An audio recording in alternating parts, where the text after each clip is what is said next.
Hey everyone, welcome to my channel active Janvi. कैसे हैं आप सभी लोग? आशा करती हूँ अच्छे ही होंगे।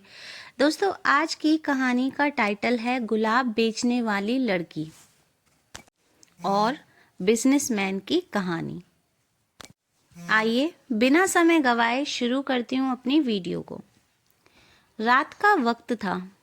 शहर की सड़कों पर हल्की हल्की ठंडी हवा चल रही थी।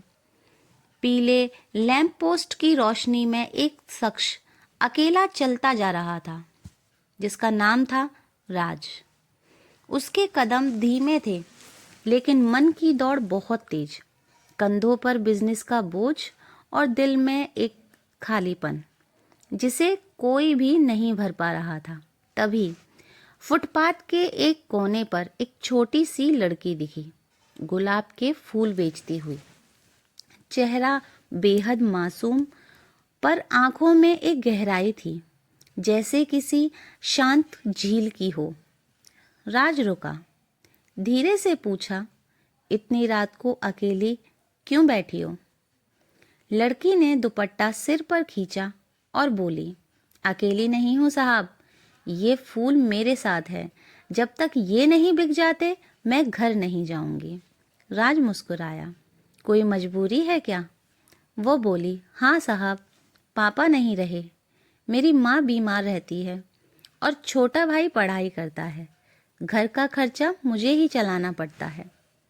राज उसकी सादगी और आत्मसम्मान से हैरान था। क्या नाम है तुम्हारा? धीरे से बोला, राधा। राज ने जेब से 2000 का नोट निकालकर कहा, ये लो, सारे फूल मैं खरीद लेता हूँ और बदले में तुम वादा करो अपनी पढ़ाई कभी मत छोड़ना। राधा ने पैसे देखे, फिर एक कदम पीछे हट गई। इतने पैसे नहीं चाहिए साहब, माँ कहती है ईमान की कमाई बेशक छोटी हो सकती है, पर उस जो नींद आती है वो नींद सुकून देती है। राज के चेहरे पर पहली बार एक सच्ची मुस्कान आई। उस दिन के बाद हर शाम राज आता और राधा के सारे फूल खरीद लेता। धीरे धीरे उनके बीच एक अनकहा रिश्ता बन गया। वो दोनों बात करते, हंसते और फिर अपने अपने घर चले जाते। एक दिन राधा ने पूछा, आप ये सारे फूल आखिर किसके लिए खरीदते हो? राज मुस्कुराया और बोला, अपनी भाभी के लिए। अब वो नहीं रही। उस दिन राज की आंखों में उदासी थी। राधा ने कुछ नहीं पूछा, बस खामोशी से मुस्कुरा दी। कुछ दिनों बाद राज बोला, राधा, मैं विदेश जा रहा हूँ। भैया भाभी चाहते हैं कि आगे की पढ़ाई वहीं करूँ। राधा ने मुस्कुराकर कहा, जाइए, मैं रोज फूल बेचूंगी ताकि एक दिन आप जैसी बन सकूं। राज ने कुछ कहा नहीं, बस पीछे मुड़कर आखिरी बार देखा और चला गया। राधा अब भी रोज फूल बेचती। अब वो लड़की नहीं रही, एक जिम्मेदार बहन और बेटी बन गई थी। वक्त बीता, वो राधा बन गई, एक मजबूत, शिक्षित और आत्मनिर्भर लड़की। घर की जिम्मेदारी वही निभा रही थी। उसकी माँ बीमार थी, भाई पढ़ाई करता था। राधा ने कहा, माँ, अब नौकरी मिल गई है, मैं टीचर बनूंगी। पर असलियत जो थी वो कुछ और ही थी। उसे मजबूरी में होटल में काम करना पड़ा। पहले ही दिन होटल में कॉफ़ी को सर्व करते हुए राधा ने देखा कि सामने राज खड़ा था। वो वही राज था जो कभी उसके सारे गुलाब खरीद लेता था। अब आंखों के नीचे काले घेरे थे और गोद में एक बच्चा, वेदांश। राज ने उसे पहचान लिया, पर कुछ नहीं कहा। राधा ने बच्चे को गोद में लिया, लोरी गाई और बच्चा पल भर में सो गया। राज बस देखता रह गया।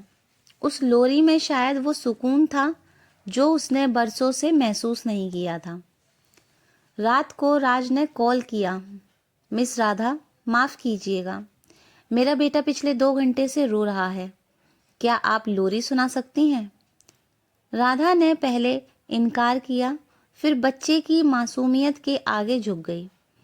उसने फोन पर लोरी गाई और कुछ मिनटों में ही बच्चा शांत हो गया। राज की आंखों से आंसू बह निकले। वो बोला, भैया भाभी, आप लोग क्यों चले गए? भैया भाभी का एक्सीडेंट हो चुका था। वेदांश अब उसी की जिम्मेदारी था और तब से राज खुद को भूलकर सिर्फ बच्चे के लिए जी रहा था। कुछ दिनों तक राधा रोज आती रही। वो बच्चे की देखभाल करती रही, उसे खिलाती रही, प्यार करती रही। एक दिन राज ने गुस्से में कहा, तुम मेरे बच्चे को अपने घर का खाना क्यों खिला रही हो? और उसने दलिया कूड़े में फेंक दिया। राधा की आंखें भर आई। गरीब है साहब, गंदे नहीं। हम भी साफ सुथरा खाना खाते हैं। ईमान और सफाई, यही हमारी पहचान है। वो आंसू पोंछते हुए निकल गई ऑफिस से बाहर। राज उस रात सो नहीं पाया। अगले दिन बच्चा कुछ भी नहीं खा रहा था। राज ने कई बार कोशिश की मगर नाकाम रहा। फिर उसे राधा की बात याद आई। कुछ बच्चों को मीठा पसंद नहीं होता, नमकीन खिलाओ। उसने पहली बार दलिया बनाया पर बच्चे ने नहीं खाया। आखिरकार उसने राधा को फोन किया, प्लीज आ जाओ राधा, वेदांश कुछ नहीं खा रहा। राधा ने पहले तो मना किया, लेकिन फिर बच्चे के आगे हार गई। राधा आई, बच्चे को गोद में लिया और वही दलिया खिलाया और बच्चा मुस्कुरा उठा। राज बस देखता रह गया। वो समझ गया, प्यार पैसा नहीं है, एहसास से पनपता है। धीरे धीरे दोनों के बीच एक समझदारी, एक विश्वास बन गया। राज ने राधा से कहा, तुम सिर्फ मेरे बेटे की नहीं, मेरी जिंदगी की भी जरूरत बन गई हो। राधा मुस्कुराई, साहब मैं गुलाब बेचने वाली लड़की थी, पर आपने सिखाया कि सच्चे रिश्ते खरीदे नहीं जाते, महसूस किए जाते हैं। राज की आंखें भर आई।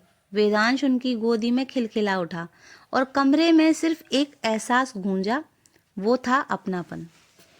दोस्तों, कभी कभी जिंदगी में वही वापस ले आती है जहां से हमने एहसास खो दिया था। राज और राधा की कहानी सिखाती है, रिश्ते पैसे से नहीं, इंसानियत से बनते हैं। गुलाब के फूल मुरझा सकते हैं, पर प्यार का सुगंध कभी नहीं मिटता।